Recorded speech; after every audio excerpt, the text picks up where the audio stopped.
A whole bunch of people. Did you know there's actually, and I had to learn this getting into it, there's cave paintings of Bigfoot. There's totem poles of Bigfoot. And that's not just in America. Australia has it. In the middle, not the Middle East, the Far East, like Vietnam. There's several renditions. So I think Bigfoot's been around as long as there's been people, maybe longer. I'm probably not saying that right, but the Algonquins, the Iroquois, like going back in New York, Leif Erikson, the Vikings reference it. Champlain, when he came down the Hudson Valley with the Hurons invading into the Iroquois territory, he referenced it. Rogers Rangers, what all the military rangers are based off of, so the French and Indian War, Red War, he's got encounters in his journals. But I think the best is David Cusick. He was a Tuscarora Indian. This is in the 1850s, and he did some etchings, in other words, drawings of the Iroquois, I'm going to say folklore, and one of them was of the Stony Giants. And in particular, what's really fascinating with it, these etchings can be seen today in the New York State Museum in Saratoga. And when you look at these, it's like a crime scene illustrator. Imagine Mike telling me what he saw, and this guy drawing it out based on what they saw.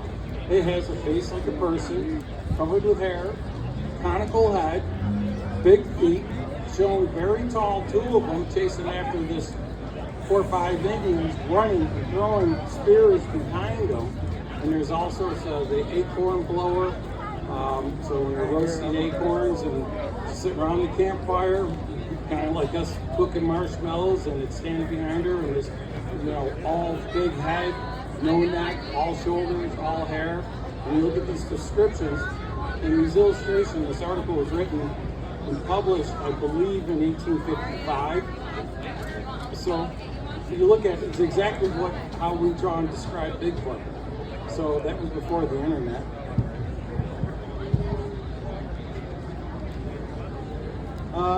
So everybody won't answer the questions because that is going to take way too long. But I'd like to introduce 2 people who you guys have not met yet.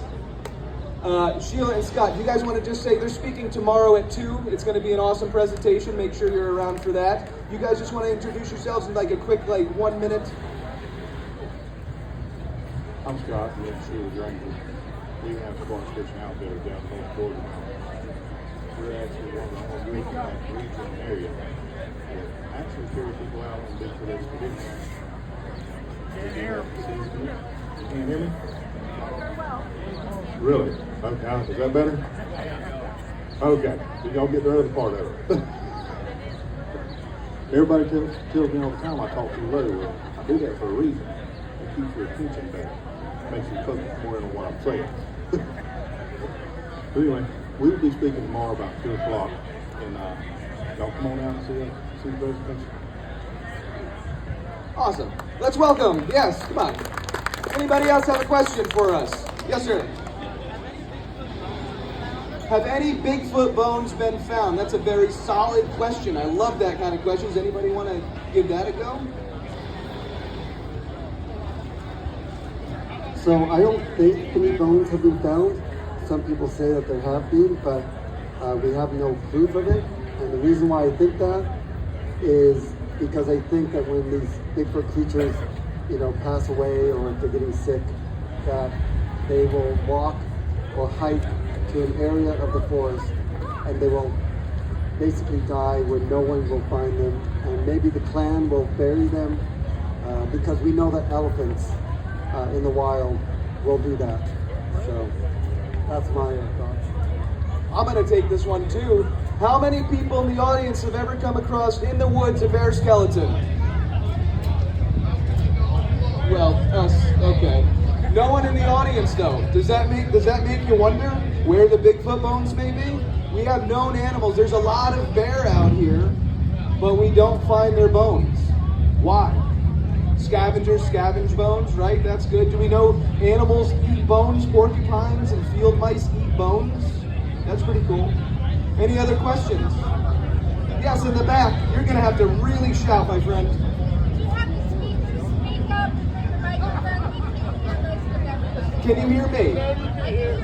Okay. Speakers, we need to do better.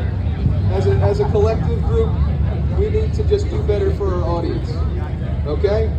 Do we need to bring it in? All in? Let's do it.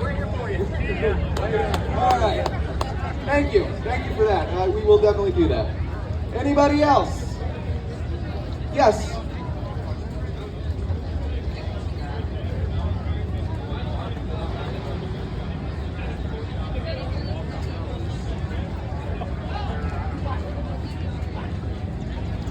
So do Bigfoot hang out together? Is that's so sightings you normally see one. The question is there a family group of Bigfoot or multiple Bigfoots that hang out together? Do they live in a clan or a tribe or something like that? Great question. You guys want to?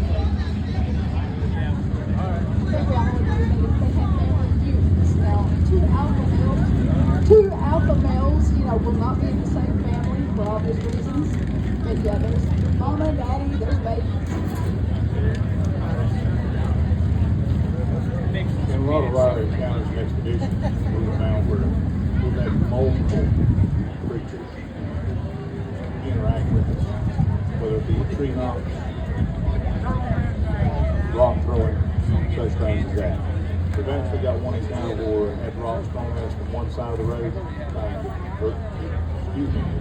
to divert our attention. And had another one extremely close to us on the left side of the trail. And the one on the right was trying to keep our attention so the one on the left could get away. They work together a lot, but yes, they are in family groups. The ones that get kicked out will be a juvenile male, and he'll still find his own way in life, his own path. So anyway,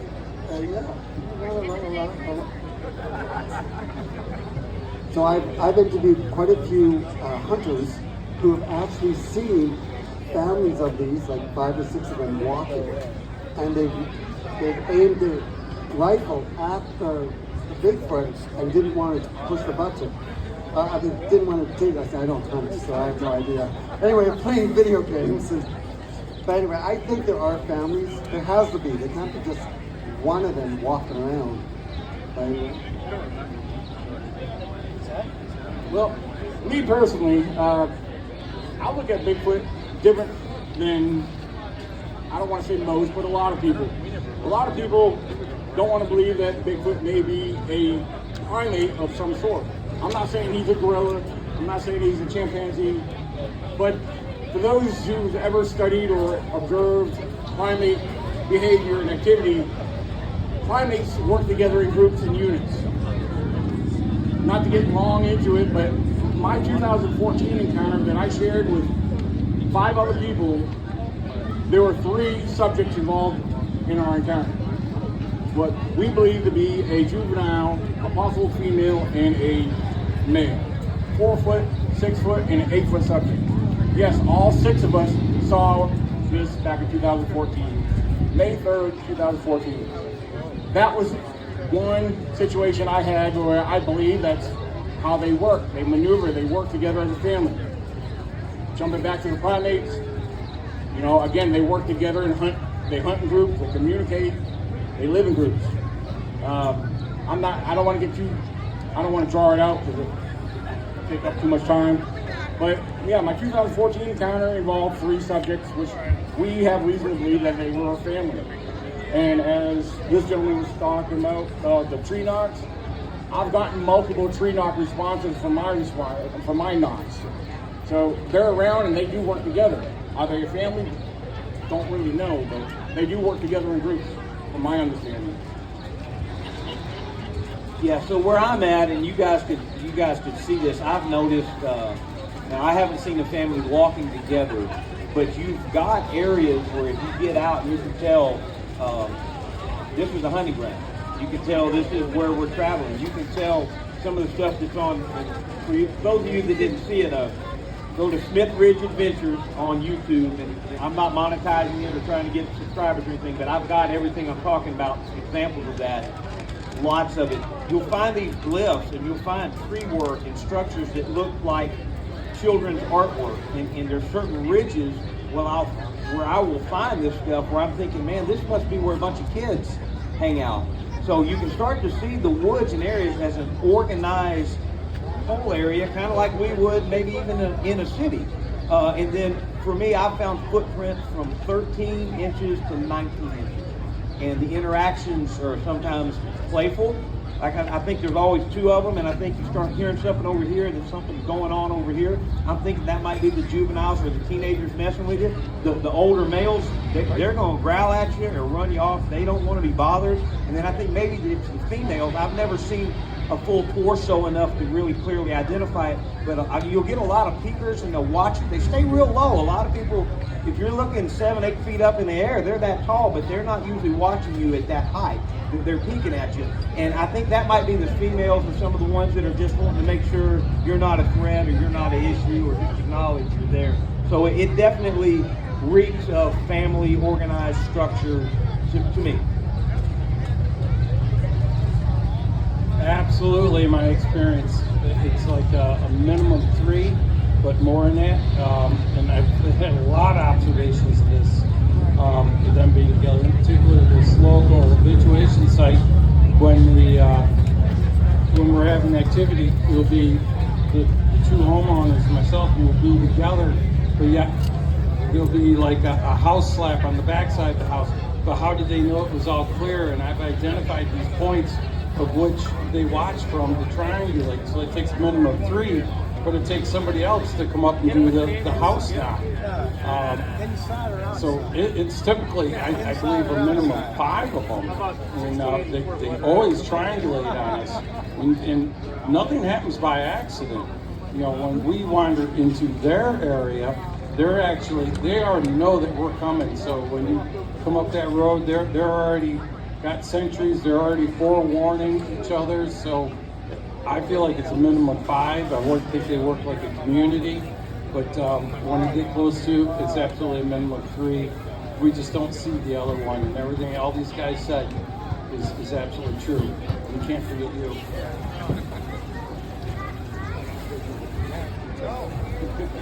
I knew I wasn't going to get away with it. Okay, a lot of you probably don't know who I am. My name is Ron House. I founded the page Believe in Yourself, Fight Against PTSD. Some of you might know me as Biker Bigfoot. I use that as a platform to get out what I'm doing to help people with PTSD. It doesn't matter where you are, whether in the cryptid world, military, first responders, or even just basic life. To answer the question with the multiple people, multiple Bigfoots in a group, I have experienced this on quite a few occasions where I have been surrounded, and my area where I live alone has been a big experience for me. It has been on the news back in the 90s. I've been continuing the investigation while living in the area. I'm in Daisytown, Pennsylvania, which is near California College. There was a sighting back in the 90s, which I continued investigation because I've had personal experiences in this area. I live right there. They've been to my home. I've heard them holler. It's basically like, hey, we know you're here. Come see us. That's what I felt like. But with my experience being in the woods looking for them, I found multiple things of evidence of anything that you would normally hear in these woods. And while I was there, if you know how kids play, I was getting played peekaboo with one of the kids, one of the Bigfoots. And the other ones were off watching. And you get this very uneasy feeling, knowing that they're around you. But what a lot of us I know have done has spoke out easy feeling that you mean no harm, and that uneasy feeling will go away. But being surrounded, you know they're there. Yes, definitely they are in groups. Dan and I was out on something last year, and we had multiple knocks in multiple locations around us. There's been spiritual things that we had experienced. But I'll get into some of that tomorrow. I'll be speaking tomorrow at 11 o'clock, so make sure you come in tomorrow to see that. Thank you, Ron. Appreciate that. That was a great question, great answers. Does anybody else have another question for us? Yes, sweetheart.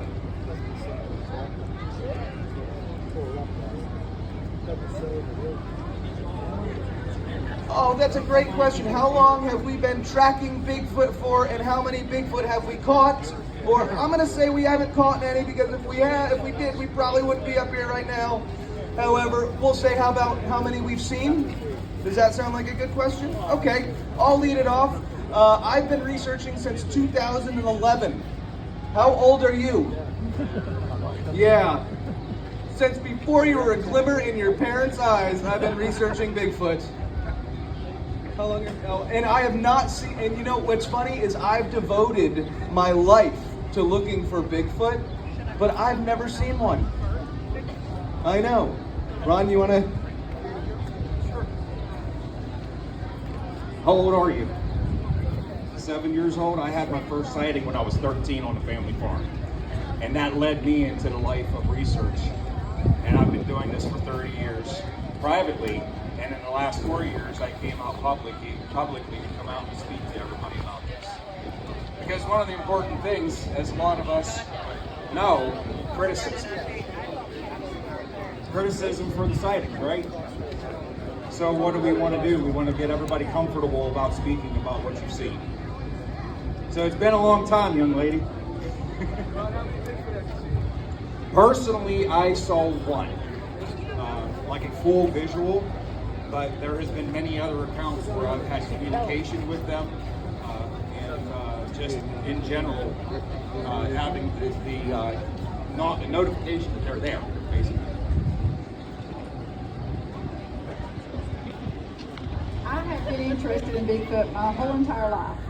So we really got into what we're doing in about 2018. I saw one Bigfoot from about 25 yards away at 2 o'clock during the day. Full facial, I've seen him almost all the way down, just past his knees. And it scared the bejeebers out of me. And from that day on, I keep looking as much as I can. Like Sheila said, we started this, what we actually do, back in 2018. And during this course of time, I've actually had 3 up-close personal sightings. 2 of those sightings were when I had clients out with us. My closest sighting was in the 15 yards during the night with a 1250 lumen white light straight on it. My first initial sighting was about 75 yards. And ever since you get to see one of these things, your life changes. Because you can believe, you can have all the best theories in the world, but once you lay your eyes on one of these critters, and I call them critters by the way, probably call them a lot of other things, I call them critters. That's a big predator. Once you lay your eyes on one of these critters personally, everything that you ever thought just went out the window, because your reality changes. That reality change is what's got us up here speaking to y'all today. I think I can say that's probably for all these folks up here.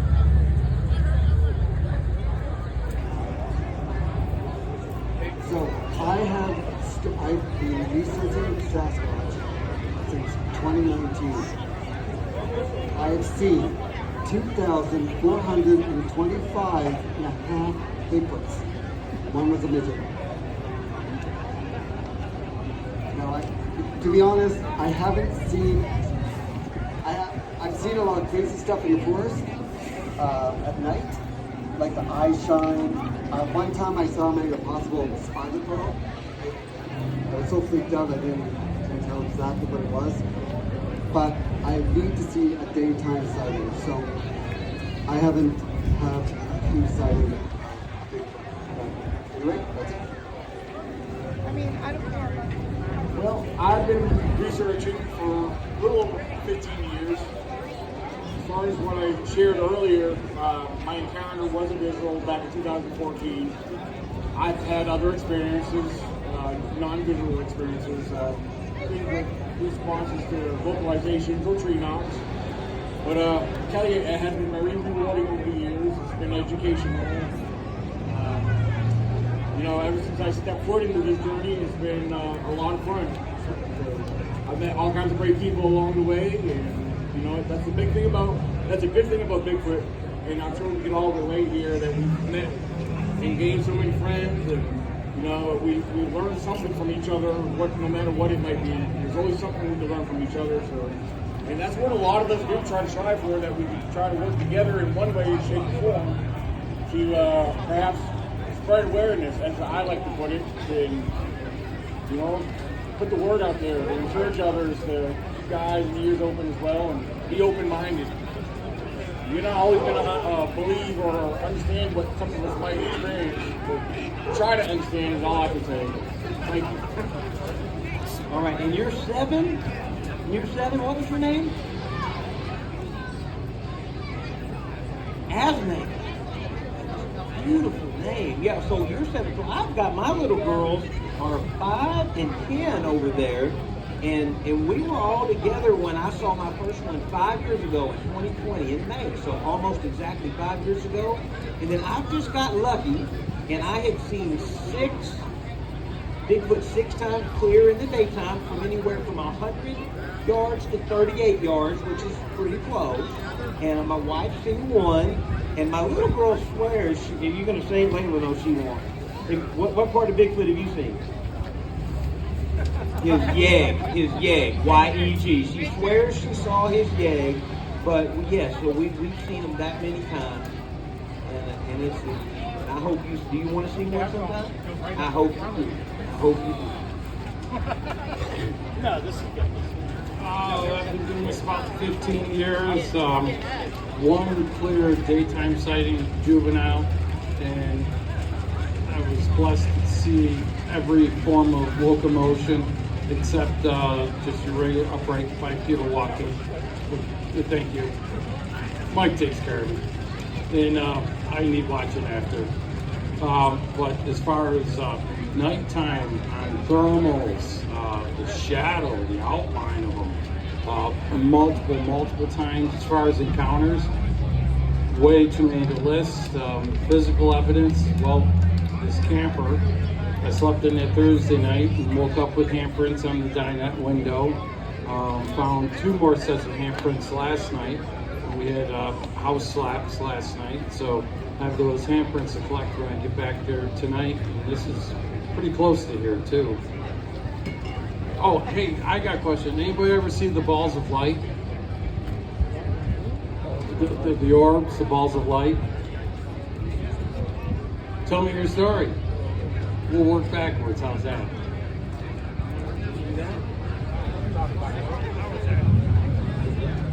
I just wanted to say that was a stellar question. That was probably like the best question that you could ever ask a group of Bigfoot researchers.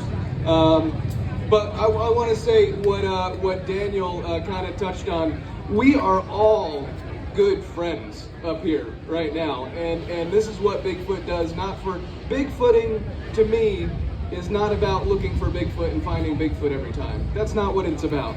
For one, it's about getting out in the woods, seeing something that you wouldn't see sitting every day on the couch. And 2, it's about the community that we make and we have made as Bigfoot researchers here. And it's astronomical and one of the best things that I have ever done in my life, and I don't know about anybody else, but it's been pretty good. And the wonderful crowds that we draw, you guys are awesome, and we wouldn't do this if it wasn't for you. That's totally true. Would you guys like to keep at? Is there any other questions? Yeah. Okay, let's get to you first. Yep. Good question. What is Bigfoot hunt and how do they hunt? Do we want to do a quick answer? Anybody? They hunt organized, definitely, absolutely organized hunting. Hence back to why they stay in family groups. It helps with security. Survival helps being found out. It helps them find us, and it's the safest way to hunt, most efficient way to hunt. Did I answer the question? Okay. I'll tell you a neat thing to look for. Do you get out in the woods get out in the woods, check this out. And I discovered this in my area. Deer, I think they're probably, is it omnivore? They eat everything, right? Like a bear. But if you've ever been on a deer trail and seen a deer trail, go up a ridge if you've got a good area. Go up the ridge, even 20, 30, 40 feet, and I found these. And then you'll also find a path that runs parallel, and it looks like a steamroller that's been on it. And you see all these heads nodding. It's the coolest thing. Guys, it makes me feel good, but I still think I'm crazy sometimes. You know, yeah, I'm still crazy. But yeah, so it's a neat thing, and I think that's been there my whole life. I used to hunt deer, hunt off coral, and I realized this has been here. I just wasn't observing it enough to see it. So start looking if you get out. Another question? Did we have a yes?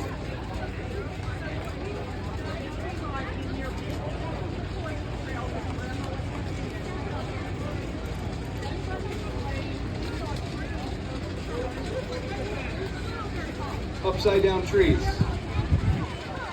Yep.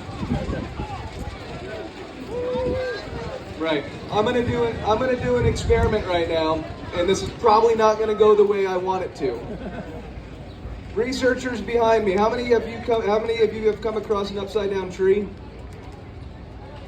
There we go, it kind of worked. That's pretty good. It's a very common thing when it comes to Bigfoot. Why do they do it? We have no idea. No idea. Next question? Yes.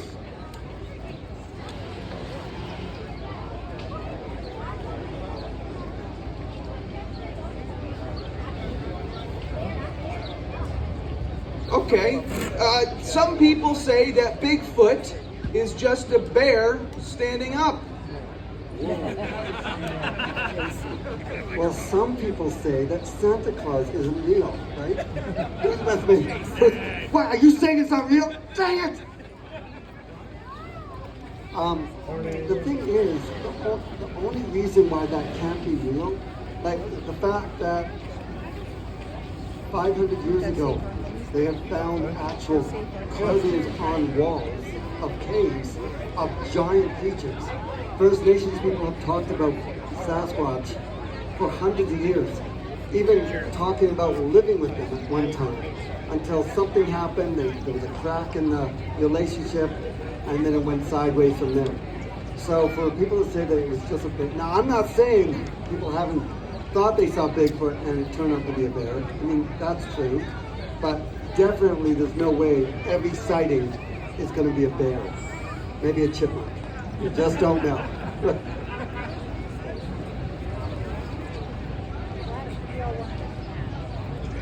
How many of y'all have ever actually seen a black bear stand up on his back legs? A lot of people. A lot of hunters get to see that happen in the woods. A lot of individuals, if you go to the zoo and see a black bear stand up on his back legs, and you have paid close attention, you will notice that from his neck out to his shoulder area is sloped down on a 45-degree angle. We all agree on that? These things have a shoulder span wider than mine, and they are flat. They look like they have linebacker shoulder pads on. And they have a neck, but the trapezoid muscles are so well defined and everything, and they're so big. That is the part that makes them appear to not have a neck. I hope that answers your question. Sure. So I used to teach speech and communication and critical thought and stuff like that, and that's what my degrees are in. And I've got this soft spot. I'm an athletic director, high school soccer coach, so I'm always looking at the kids. But a lot of what we hear and is fed to us, if you apply a little critical thought to what's going on, you realize maybe somebody's got an agenda and just doesn't want to talk. For example, hunters are trained from the beginning to be one of the most observant groups of people you've ever seen, because you got to know what you're shooting at, what's behind it. There's just all this stuff, and we spend all this time, and it's always so funny when a hunter has a sighting. Well, it was probably a bear, and then they want to accuse hunters of being so easily confused. That just doesn't add up. So a lot of the information we get, when these people tell me it wasn't a bear, I've seen a bear, I know what I saw, I trust them. That makes sense. Also, we're actually talking about hunters who shoot bears, and then all of a sudden they turn around and say, this one time I saw what didn't look like a bear. And you're trying to tell him, oh, it was probably a bear, not a Sasquatch. And so, well, I've shot 5 bears in my life. I see what a bear looks like. There's no way I'm going to get confused. Good question, good question. We're still grokking with it too. Well, here's a perfect example that I can paint a picture for you. So, Mike, can you come to me? Now, turn around and walk the other way with the stride that we all know that Bigfoot does, with your arms length. Now, how does a bear walk?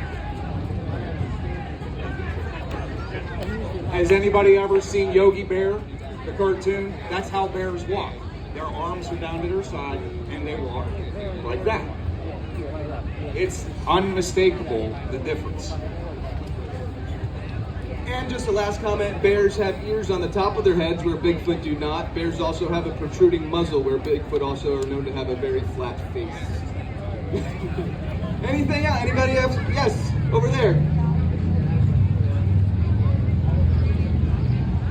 Okay.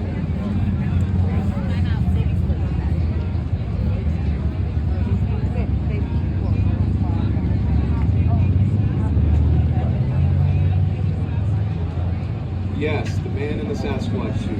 There's been a few of them I can recall.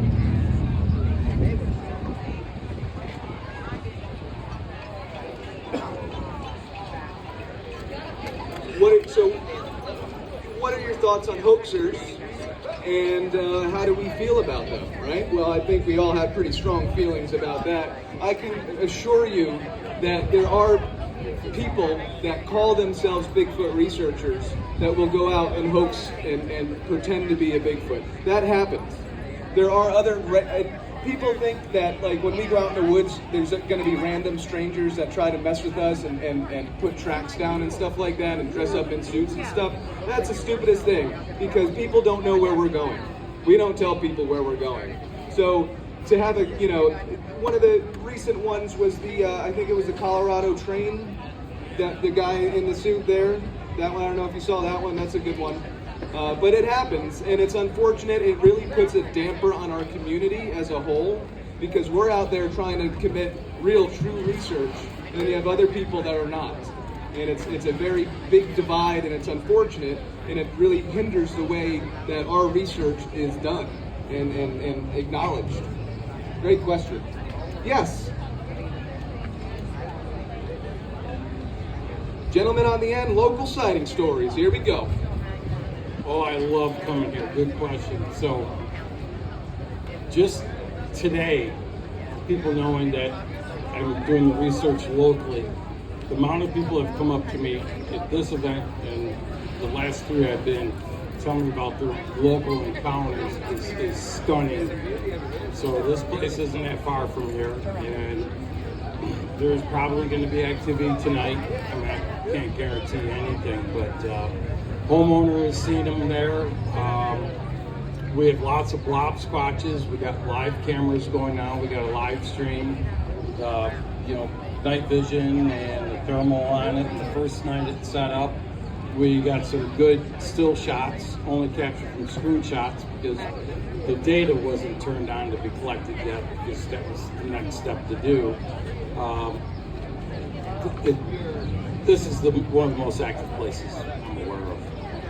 It's around here, this Allegheny National Forest.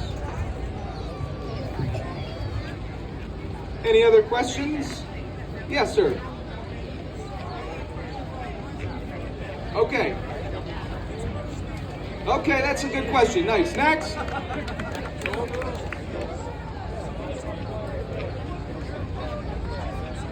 Aaron Rodgers or a Bigfoot?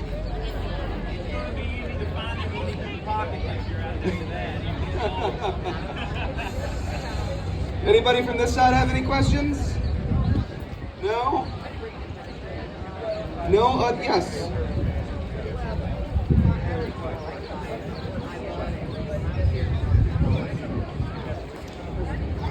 Great question. What about the different types of Bigfoot across the world, right? So I'll lost. So, I was a reluctant believer in this. It was just kind of thrust on me, and I had to go do a bunch of research.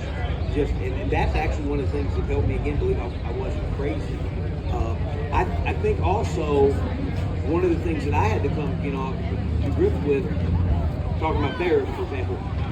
Bears are bears all over the world. The polar bear looks like a polar bear wherever it's known, whatever end of the Arctic it comes from. Grizzly bears, brown bears in Alaska, you go over to Russia. So we can pretty much count on that. The things that don't look the same are people. And I think Bigfoot are more closely related to people. And I think that's why that explains a lot of the differences. I think they're more on our line than maybe gorillas or bears. And I don't know, I'm not an expert on how that works. But that's my 2 cents on it. I don't know if it answers the question. Anybody? So there's like there's almost every country has a story about a Bigfoot type creature. Every continent except one. What's that? Antarctica. It's too cold for them. They don't. Has a sighting of a Bigfoot. You have the Yeren in China, the Orang Pendek in Sumatra. You have the Yowie in Australia, the Almasty in Russia, the Yeti in the Himalayas. I mean, there's just so many different words for the same type of creature. It's just a different word, different language, I guess you could say. Any other questions? Yes. Do you think? Okay, that's a great question. Do you think people go missing in the wild? Do you think it's Bigfoot related? And do you think Bigfoot can kill people? So if we think of Bigfoot as a lot of them. And if you think of humans, there's nice humans, and then there's Jason Kinsey. I'm sorry, there's nice Bigfoots, and then there's bad Bigfoots. They do evil stuff just like humans do. So, yes, I believe that sometimes people have crossed them and they've taken them out. I have a theory about hunters. You hear about the hunters that disappear, right? Then you hear about the hunters who are sitting there, they see a Sasquatch or they see a Bigfoot, and they take their gun and they look at it and they say they can't take the shot because it looks too human. I believe that the hunters that go missing are the ones that took the shot. Either they killed the Bigfoot or they wounded it. Either they killed it and the clan turned on the hunter, or it wounded the Bigfoot and the Bigfoot turned on the hunter. So, like I said, everything we say about these creatures are theorized, so don't take my word for it, and I am good. That was a great answer. Any other questions before we wrap it up? Oh, okay. I think we have another question. Oh, from the wonderful question girl.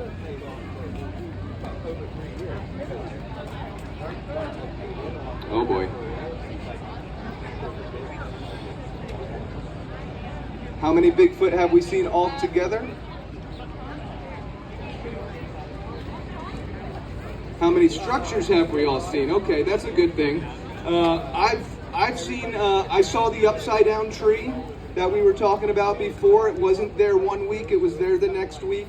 I can't tell you. I mean, when you see stick structures like tree breaks and limb breaks and stuff, they're very ambiguous. And I've come across a lot of them, but I know a lot of them probably are natural. So it's very hard to something like that. Footprints, I've came across a few sets of footprints before in my life, which is pretty cool. But for structures, I did find what happened to be like a very interesting interwoven tree one time. And it was, I would love to see the storm that did that. Anybody else want to take a go? Yeah, if you get on YouTube, if you're old enough, or if your parents were Smith Ridge Adventures, I'm so interested in that, and not just the structures, it's like the woven stuff. Todd was showing me some stuff earlier. That's fascinating, and I've got a ton of pictures of it, so if you want to see some of it, Smith Ridge Adventures, YouTube, and check it out.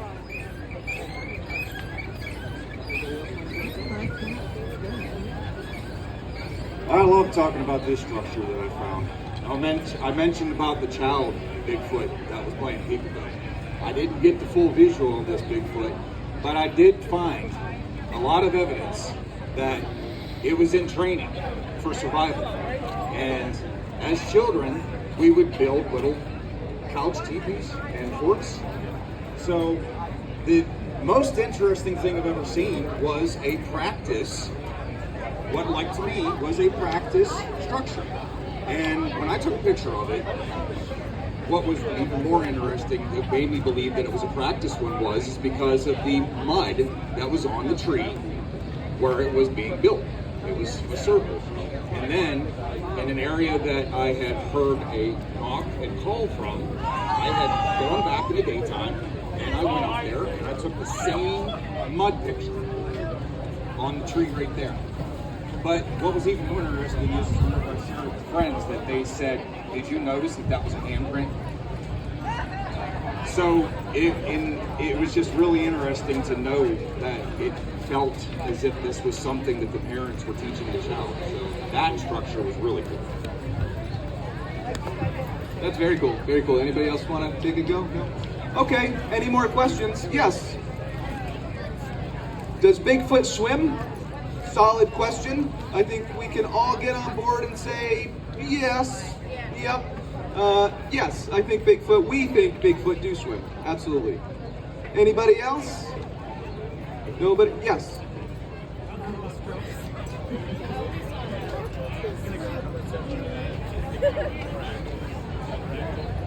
Is the population of Bigfoot growing and are they becoming more interactive with people? That's a great question. Bigfoot, I think, we think, anybody want to speak?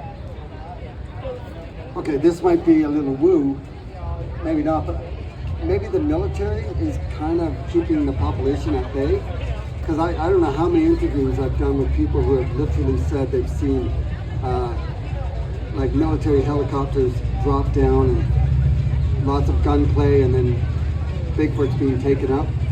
I mean, like I said, it's a theory, but I wouldn't be surprised if the military is keeping the Bigfoot at bay. If not, yeah, their population is growing up. So I think, if and I say with the big IF, Bigfoot is biological, then they need to have and sustain a breeding population. So that means enough to maintain a breeding population, but few enough to remain hidden from all us people and you guys that go out and look for them. So what's a good number at that? I'm gonna go with like 2,000 that live in the United States. I think that's a pretty solid number. A lot of in the Pacific Northwest, up in Northwest, in California, Washington, Oregon, that's a hot spot. You can see Florida's got a big hot spot too, because it's Florida. And an Appalachian corridor, So yeah, that's a great question. Hope we answered it correctly. Yes? The Native Americans were the first people that we know that can discovered Bigfoot. That's way back in the day. We think that because of the cave carvings and stuff like that and oral traditions passed down through years and years and years. Guys, I would like to thank everybody. Oh, you want to play? Yeah. Jason has something to share with you guys. I'll try and make it short. Once upon a time, there was this one. I was in Minnesota, and this First Nations, really an elder, captured some audio from his backyard. He's since passed away, and he gave me permission to be able to share the audio that he captured.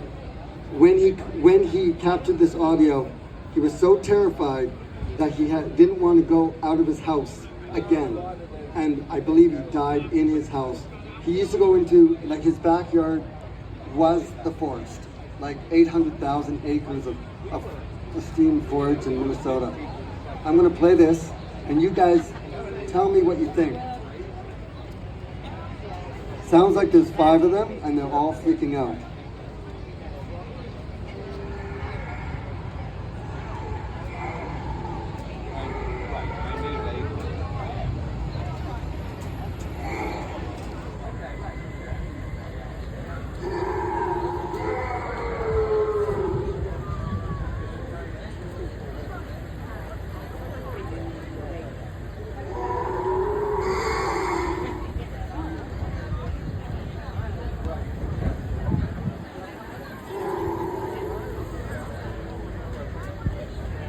Give it a second.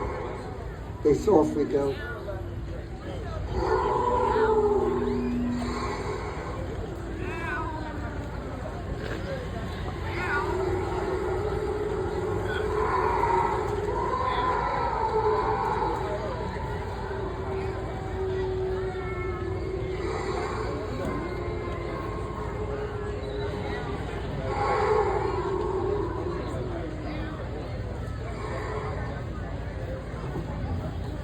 So what do you guys think? Pretty crazy, right?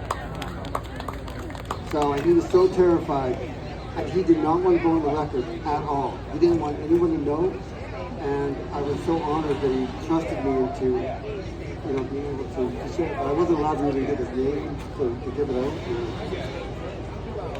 Thank you for playing that, Jason. We really appreciate that.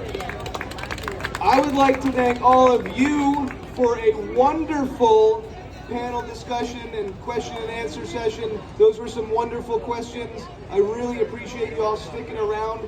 Speaking of sticking around, the band Trix is coming up next in about, 10 minutes, 15 minutes or so. So we'll all get you to turn your chairs around and enjoy the concert for the evening. I'd like to thank all of our panelists up here for sticking around. Let's all give them a round of applause. Appreciate everybody coming out. My name is Mike Famelot. Stick around for the show after this. Thank you.